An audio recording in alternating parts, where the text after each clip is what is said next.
Hello friends, welcome to my channel. I hope you're all having a great week. We spent most of our day today repairing a leaky toilet, the joys of homeownership, right?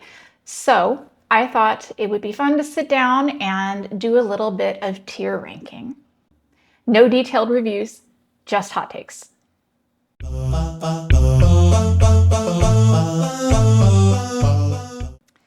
I have my cup of coffee. I am avoiding reading more of my current read, which is The Way of Kings by Brandon Sanderson. I have read 60% of this book, which is over 600 pages, and I'm sort of at the place right now where you feel like it's not ever going to be done. So let's sit down, let's do a little bit of tier ranking, let's have some fun. So without further ado, let's get started.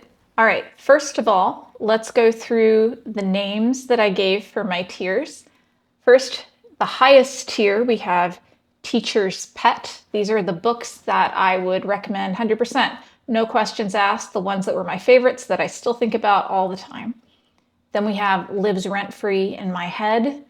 These are the books that maybe weren't my absolute favorite of the year, but still were really special to me, and I would recommend them to anybody that is interested in what they're about. Then we have Solid Read, about a 3-star. They were okay. We have Meh, which is pretty bad for me. If it's a meh, then I didn't care and I don't recommend it. And That's a Note for Me, which is going to be reserved for the books that I absolutely hated. All right, so let's go ahead and get started with all 103 books that I read last year. All right, we're going to start with Six Wakes. So this is a locked room space mystery. Got a bunch of people on a long voyage. They wake up, somebody's dead. I think there was a murder, and they've got to figure out who did it. So I liked this a lot. I think I gave it 5 stars. It wasn't my favorite of the year, but I did like it. So it lives rent-free in my head. Next we have Finders Keepers. That's the second book in the Bill Hodges trilogy by Stephen King, and I thought it was by far the weakest book in the series. I'm going to put it at meh. Did not need to exist. We could have just had books 1 and 3. Okay, now we have Children of Time by Adrian Tchaikovsky. This is a sci-fi book about first contact with a very unexpected alien species. And I was not a huge fan of this because spiders. Don't like spiders. So this got a meh for me. Didn't work. Might work for you.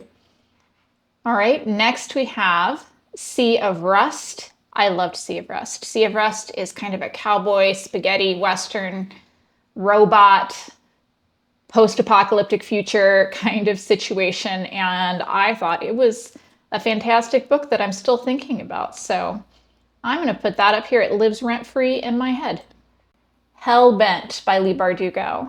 So this is the second book in the Ninth House series of books. I didn't like it as much as Ninth House, which I adored. I thought it was a little bit long, but I still liked it. So we're going to put that at solid read and hope the next book gets all the way up to Teacher's Pet.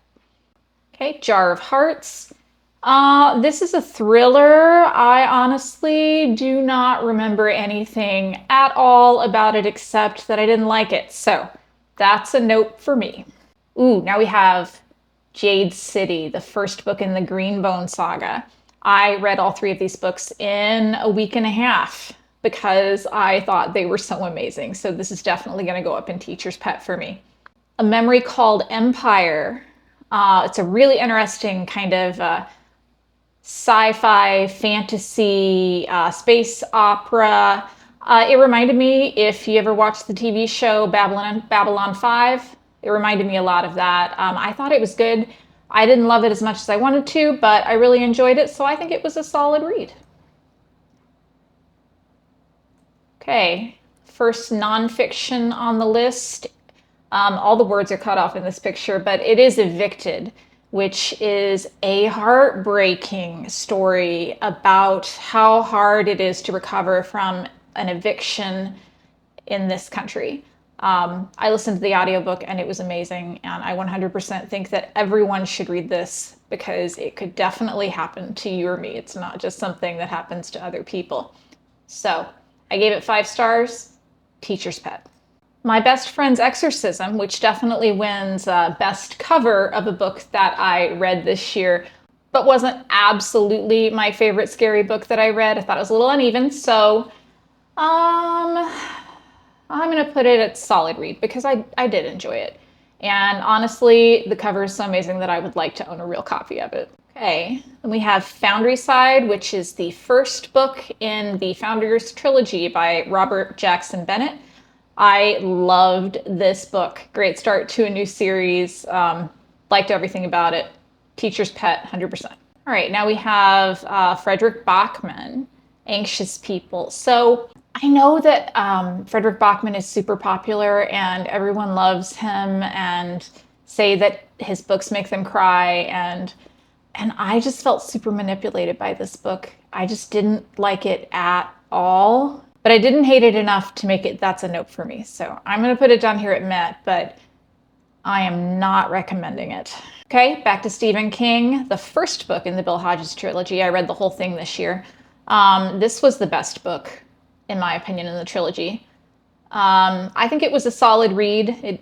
Nothing about this series changed my life, but I did enjoy it. So then we have Heartstopper. I think this is number 3. Number 3, solid read. All those Heartstopper graphic novels. I actually read them because I saw a news story in my city where they were removing them from a book fair, and that made me mad. So I sat down and read the entire series, and I think they're adorable and everyone should read them, and they should definitely be at book fairs. So volume 2 of Heartstopper, again, solid read. Actually, that one is going to go to lives rent-free in my head. I think the first 2 volumes were definitely the best. After that, we have Quiet. This is a nonfiction about introverts and how difficult it is to live as an introvert in an extroverted world. I'm definitely an introvert. I definitely related to a lot of things in this book.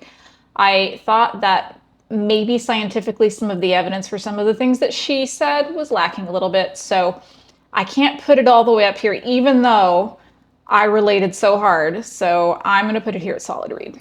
Heartstopper Volume 1 lives rent-free in my head.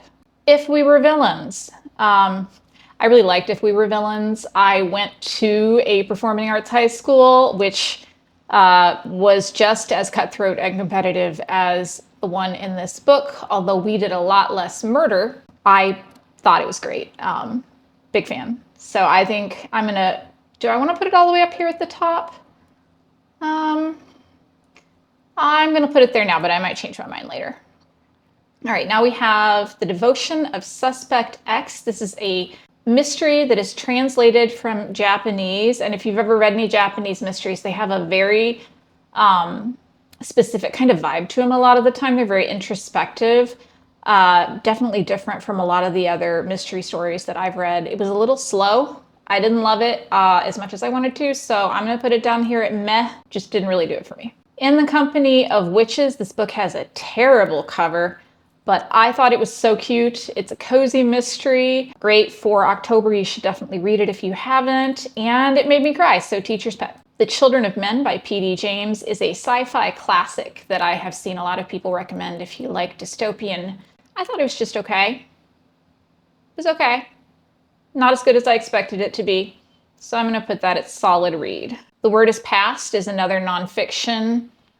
This one was amazing. I'm going to put it down here on lives rent-free in my head. An Ember in the Ashes. This is the first book in a trilogy, and it was a reread for me. I gave 5 stars to the original when it first came out, and this is why I don't reread things, because I reread it, and I just felt like it was super of its time, and it did not work for me, and I had to downgrade my rating to 3 stars, which puts it somewhere between meh and solid read. I don't want to read any more in the series, so I think it's got to go down to a meh. The Homewreckers by Mary Kay Andrews. This is not a normal kind of genre for me to read. This is very rom-com-y about a woman who ends up on a reality show where she is fixing up an old house. It was cute. I liked it. It was a solid read. I'd recommend it if you're into rom-coms. The Change is about women who develop magical powers as they go through menopause. I really enjoyed all the stuff about female rage. It was a little over the top. It didn't make my top of the year, but honestly, it's a good book. I'm going to put it up here on Lives Rent Free in my head. The Handmaid's Tale.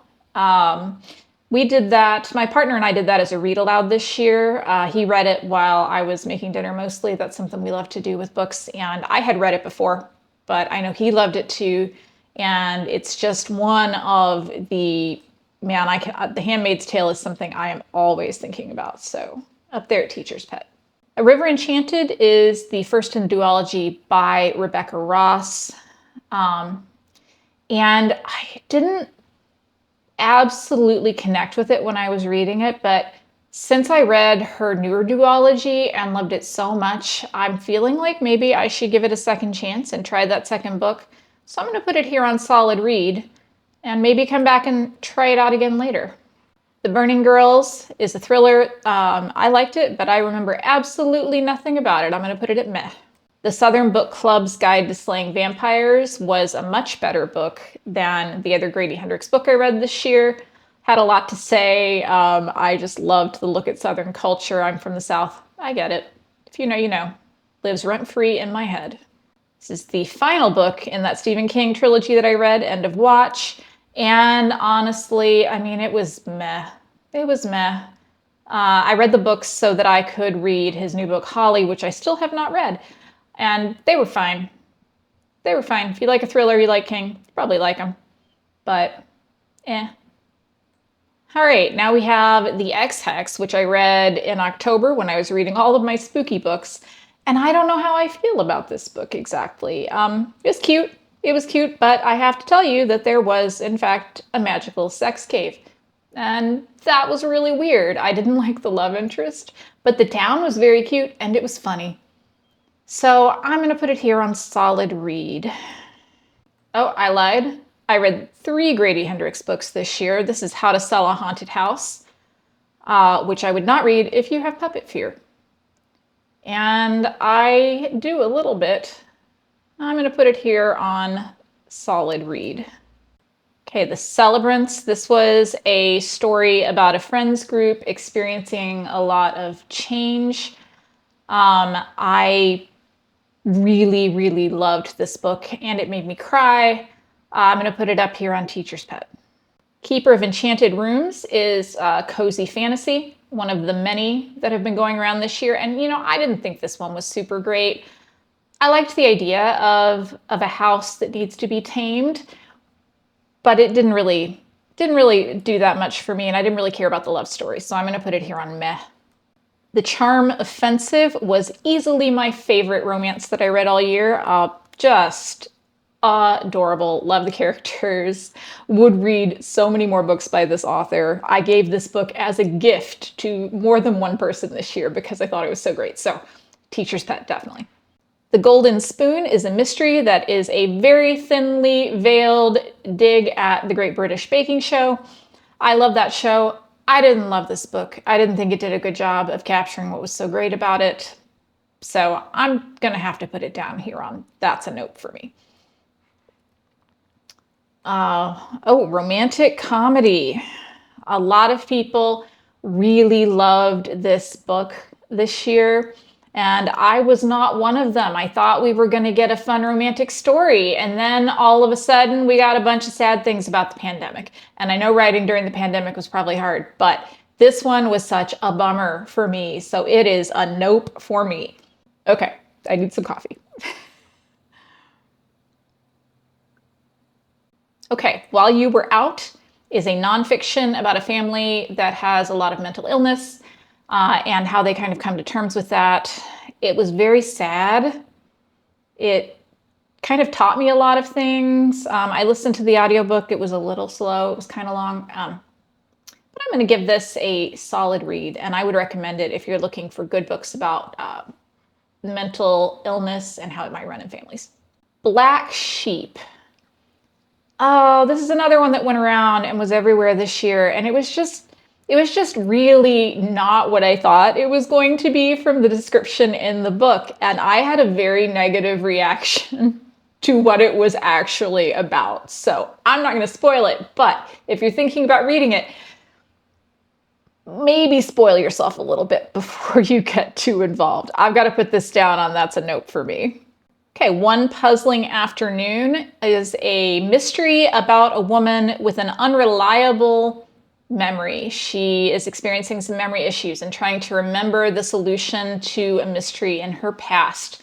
I really enjoyed this. I work with a lot of people. In my real job, I work with a lot of people that have dementia and other memory issues, and I felt like the portrayal of someone who's experiencing those problems was very true to life. So I've got to put this up on lives rent free in my head. Might change my mind. The mystery was okay, but I really enjoyed the portrayal of someone in the early stages of dementia. Okay, The Stranger Upstairs. Oh, this was the book that made me say, I don't know if thrillers are for me, because I thought it was going to be a haunted house story, but it was another kind of standard alcoholic lady in a bad marriage, has a lot of problems, nothing's what you think it is, there's a twist kind of story. And I really hated it. So that's a nope for me. Don't recommend that one. All right, now we have The Darker Shades of Magic, the first book in the trilogy. I feel like I just didn't love this book as much as a lot of other people did. It was fine. I did not like Lila, I think her name is, the main female character, because every problem in that book came about because she just could not leave things alone, and that drove me crazy. So I don't know if I'm going to actually continue the series or not. So I'm going to put that at meh for me, but no shade if you liked it. I know a lot of people, that's their favorite. Okay, The Dead Romantics is a romance by the same author that wrote The 7-Year Slip, which is coming up, which I didn't really like, but I loved this one. So I've got to put this on lives rent free in my head. Now we have a nonfiction called Counting the Cost, which was written by Jill Duggar of the Duggar family, 16 Kids and Counting and all that. If you ever watched that show like I did and you thought, man, it sure seems like maybe things aren't great for these kids, well, guess what? It wasn't. And I really enjoyed this book. I thought she did a really good job talking about the ways in which she and her family were exploited. So I'm going to put this on solid read. Would definitely recommend that. Okay, next we have Drinking Games, which is another memoir. And this one is kind of about the experience of millennial women, particularly with alcohol. I thought it really gave a lot of good things to think about. I would definitely recommend it to anybody looking for a good, sober memoir. Also, if you hear anything in the background, my cat is screaming at me because he doesn't know why I'm talking to myself right now. Okay. Let's see. Light from Uncommon Stars. So this is a book that didn't make my top 10 of the year, but almost did. It was so close. It's a science fiction story with a lot of fantastical, magical realism kind of elements to it. It centers around music. I'm a musician, and all of the music was just exactly the way that it should be. Everything that she said was so accurate. And it also has great representation of a lot of different groups. I just thought it was amazing. Honestly, it's going to be up here on Teacher's Pet. Okay, next we have one that's probably going to be an unpopular opinion for me, and that is Happy Place by Emily Henry. I read this as soon as it came out because Book Lovers is one of my favorite romance stories ever, and I absolutely hated this book. I hated the main character. I hated the friends group. I hated the fact that every decision she seemed to be making didn't make sense. Oh, no. I don't know what happened, but I don't recommend this one, and I'm going to put it down on that's a nope for me. Okay, now we have Yellowface by R.F. Kuang. I thought Yellowface was really interesting. I read it because I love Babel and I wanted to read basically everything that she's written. This is a very different book the main character has got to be the least likable character that I have ever had to be inside the head of. I mean, she was the worst, and she did not get better. So it was not fun to read, but at the same time, I thought that a lot of the things it had to say about the publishing industry were really kind of astute and true, and I'm going to put it right up here at solid read. And if you are better at reading unlikable narrators than I am, you'd probably like it more than that. Okay, then we have The Spare Man. I was trying to read all of the Hugo nominees last year, so The Spare Man, it's kind of like The Thin Man in Space is the way it's described. So it's as though you're following these 1930s husband and wife detectives, and they're given a lot of quips and they're drinking a lot of cocktails, and I didn't think it worked at all. It's a locked room mystery. I hated the main character. I just didn't like it. Gonna be down here in meh. Okay, then we have the 5th season by N.K. Jemisin, which is a very beloved fantasy series. That didn't work as well for me as I feel like it worked for a lot of other people. I could definitely see the things that were great about it, but for some reason it just did not click for me. So I'm gonna put it here in solid read, but I don't think I'm probably gonna be continuing on in the series. Starling House by Alex E. Haro was one of my favorite books of the year. I love Alex E. Haro's writing. It is so romantic and lyrical and beautiful, and she did a great job of creating this small southern Kentucky town. I just really fell in love with the house and the characters and the love story and the town and just everything. It was so great. So I'm going to put that up here on Teacher's Pet. Okay, now we have Beneath the Sugar Sky. That's the 3rd book in the Wayward Children series by Shauna McGuire. And I think it was probably my least favorite in the series that I've read so far, just because the characters that it followed, or the main character that it followed, was not one of my favorites from the first books. So I'm gonna say it was still a solid read, because I love Shauna McGuire, but it wasn't my favorite. Nettle and Bone. I have talked about Nettle and Bone to anyone who will listen. This is another book that I've given away multiple times. I just love Nettle and Bone. It is so good.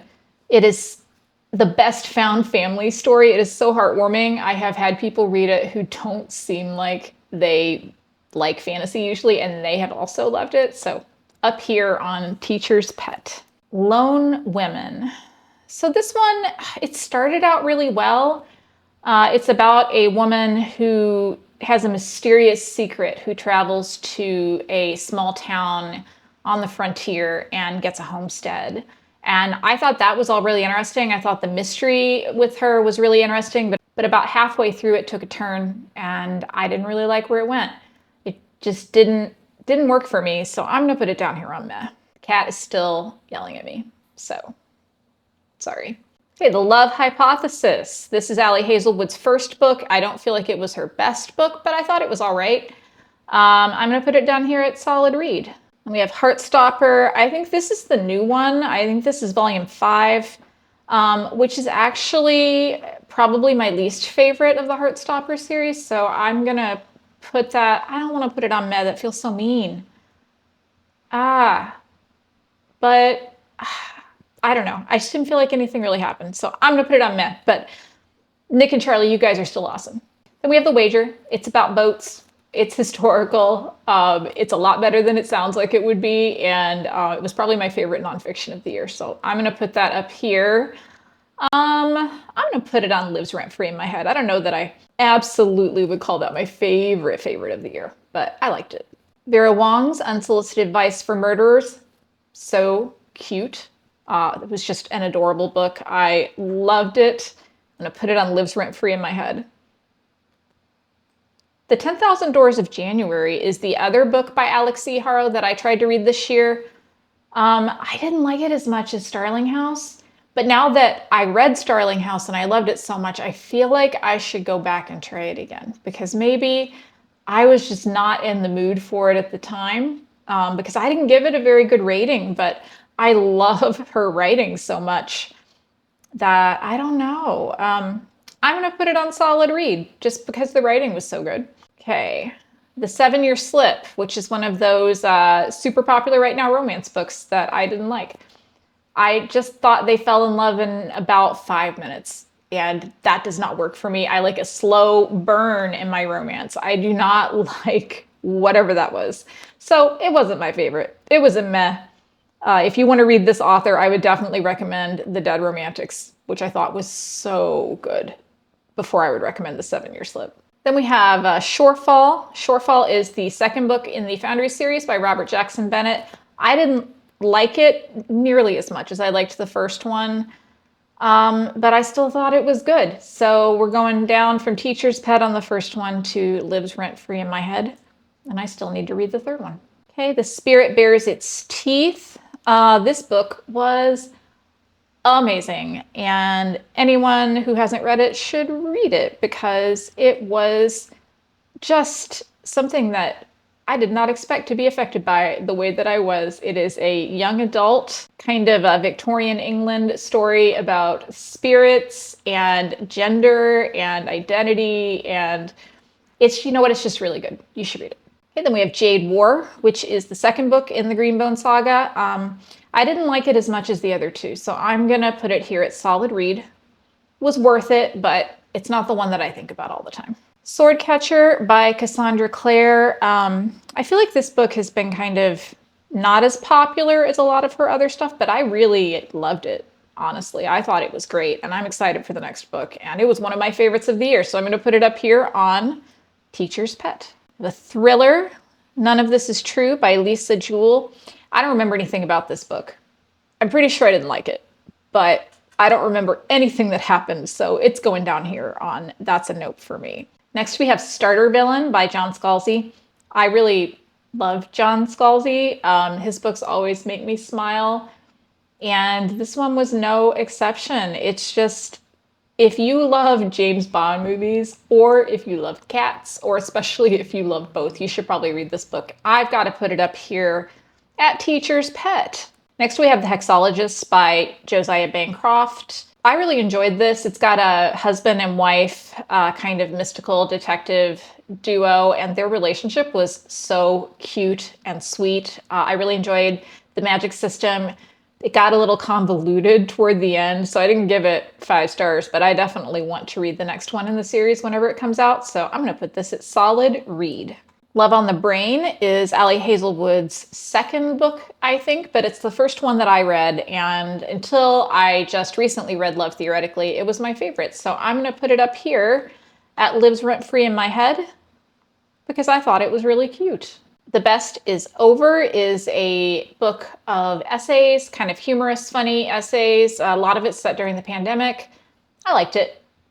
I don't remember that much about it, but I'm going to put it here at solid read. I have some questions for you. It was about someone returning to their high school to teach a class about podcasts and also maybe solve a murder. It was really good. It was a solid read. How to Keep House While Drowning is a nonfiction book about how to deal with depression that is keeping you from cleaning your house, basically. I sort of wish that it had more concrete advice than it did, but I thought it was a solid read. Lessons in Chemistry. I think Lessons in Chemistry really suffered from being marketed as a cute rom-com and not being a cute rom-com. This book made me cry.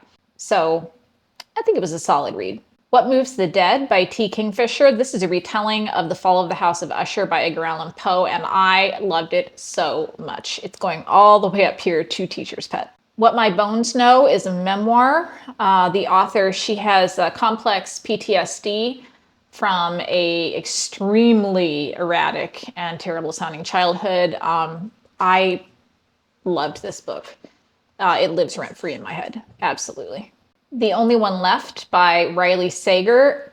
You know, about half, maybe 2/3 of this book was great. And then toward the end, it just lost its mind. It just lost its mind, and it threw so many twists at me that I don't even understand how it ended. So I'm going to put it here at meh, because I don't know, maybe choose less next time. Okay, Down Among the Sticks and Bones is the second book in the Wayward Children series, and I really love this one. It's the story of Jack and Jill, if you've read the first one. Really excellent. I'm going to put it up here at lives rent-free in my head. The Unmaking of June Faro by Adrienne Young. I think that Adrienne Young is a great writer. I think her writing's really beautiful. I didn't like this book. I loved it at the beginning. I thought the beginning was great. I loved the small town and the setting and the mystery. And then it turned into what I call a secret romance novel. This was basically a romance, and I didn't like the romance at all. I thought it was weird. It didn't work for me. I didn't understand any of the choices the main character made. And it had so much potential and it just did not work for me. So I'm going to put it down here on that's a nope for me. But I would read something else the author wrote because her writing was beautiful. Jade Legacy by Fonda Lee. That's the third book in the Greenbone saga. And it was definitely a teacher's pet for me. I think it was the best one in the series. It was also another book that made me cry, if you'd like to notice a theme of the books that make it all the way to the top of my list. Okay, The One by John Mars. It existed. I read it. I don't remember anything about it. I'm going to put it at meh. Emily Wilde's Encyclopedia of Fairies. So cute. Cozy, adorable. Love the male main character. I'm going to put it at lives rent-free in my head. Divine Rivals by Rebecca Ross. I really love this book, and it's going to go up at teacher's pet because, man, the romance was so good. And then Heartstopper, I think this is the first one. Yeah, this looks like the first one. So it's going to go up here at teacher's pet for me. We're on the last row now. What you are looking for is in the library. Feels like it's an entire genre of books from Japan, kind of like the By the Time the Coffee Gets Cold series, where there's these little individual stories and you learn life lessons from people. I don't know. It's not really my kind of book. I felt a little bit manipulated by some of it. So I'm going to put it down here on meh. It was just not for me. Once Upon a Christmas Morning. So this was the only book that I read for Christmas this year, and I didn't like it at all. I thought it was pretty terrible. The main character was kind of unforgivably awful to everyone in her life. There's sort of a Christmas Carol kind of situation going on, but it did not work for me, and I would not recommend this. It was not heartwarming. Oh no, and now we have Fourth Wing. So I really enjoyed the kind of the setup, the idea of the Dragon Riding Academy and all that that is in Fourth Wing. And I actually really liked a lot of things about the world building and everything that was going on, but I just could not get over how thirsty Violet was. She could be in the most horrible, death-defying situation, and she would just stop to be like, "Whoa, that guy's pretty hot." And no, it did not work for me. And that happened constantly, and it ruined the book for me. So I got to put this down here at meh, but I totally understand why people love these books. Okay, A House with Good Bones by T. Kingfisher is my least favorite T. Kingfisher that I have read. It was all right. Her horror doesn't work for me quite as well as her fantasy probably, so I'm going to put it at solid read. Parable of the Sower by Octavia Butler. This is another one that we did as a read aloud, my partner and I together, and I don't think either one of us enjoyed it as much as we wanted to. I really liked the first part of the book, but then kind of once you get to the second part and you're no longer in that original setting, I really struggled with the characters and a lot of the stuff going on in the book, and it wasn't my favorite kind of dystopian book, but I can see why a lot of people love it. I'm going to put it at solid read because I did like the first part so much. I'm probably not going to be reading the second book because I already am spoiled for what happened, and I just don't think it's going to be for me. Project Hail Mary by Andy Weir. I don't know why I tried to read this because I didn't like his sense of humor when I read The Martian, and I guess maybe I thought it would be different now, but it was not. It was the same. So I actually don't think I finished this one. I think I DNF'd it, so that's a nope for me. Babel by R.F. Kuang was one of my favorite books of the year. It was such an achievement in writing, and I loved it so much. Teacher's Pet. Kaiju Preservation Society by John Scalzi. I didn't like it as much as Starter Villain, but It's enjoyable. It's another one that we read out loud, and it was kind of fun. Didn't require you to pay too much attention to it. The characters were cute. Just a solid read. The Last Quaintista is a middle grade novel that won the Newbery Award. That was on my top 10 list for this year. Just really good. You should check it out if you haven't read it. Every Heart a Doorway by Shauna McGuire. I love this series. I think that everyone should read these books. They are so short. The only thing I would say about the first one is it has kind of a mystery in it that was sort of unnecessary, but in spite of that, I still have to put it up in my top tier because I think about this book all the time. The Collective Regrets of Clover. So this is literary fiction, which is not something that I usually read as much of, but I picked it up because she is a death doula, and that sounded super interesting, but I didn't feel like the book was so much about that as it was just a lot of, there was some romance that I didn't care about. Clover herself was a really frustrating character, so I'm going to put that on meh. It didn't work for me, but I thought it was all right. Suddenly a Murder is a young adult mystery, kind of locked room kind of situation, and I thought it was really cute. I would recommend it. Put it at solid read. We're down to my last 3 books here. All right, The Anthropocene Review by John Green. We listened to the audiobook in the car on long trips, and I love John Green. Who doesn't love John Green, right? I just love this book. There are parts of it that I listen to over and over again. Just this year at New Year's, we listened to the segment on New Year's, and it made me cry in a good way. It's such a good book. It's a book of essays about different topics where he gives ratings to things that don't usually have ratings, and it's so good. The London Seance Society, I don't remember much about it. I think it was a meh for me. Just a kind of standard kind of thriller. And the last book is Even Though I Knew the End, which is a novella, kind of a crime noir, fantasy, sapphic romance. It's a lot of stuff. And I loved it. It was one of my favorite books of the year, and you should check that out. All right, so that is every single book that I read this year. And I feel like I had a pretty good year. I've got a lot more books up here in the higher tiers than I do down here at the bottom. Not too many that are a note for me. I have been trying to learn how to DNF books that I don't like. So I think that you can see that because in some years there would have been a lot more books down there that I grimly forced my way through. But this year, a lot of the stuff that just didn't work for me, I just kind of chose to put it down and say, maybe that's just not for me. I hope you enjoyed all of my hot takes on the books that I read last year. If you stuck around until the end, thank you. Go ahead and leave a comment. Tell me what you thought. If you'd like to stick around for more bookish content, please hit the subscribe button. I hope that you have a great week. Bye.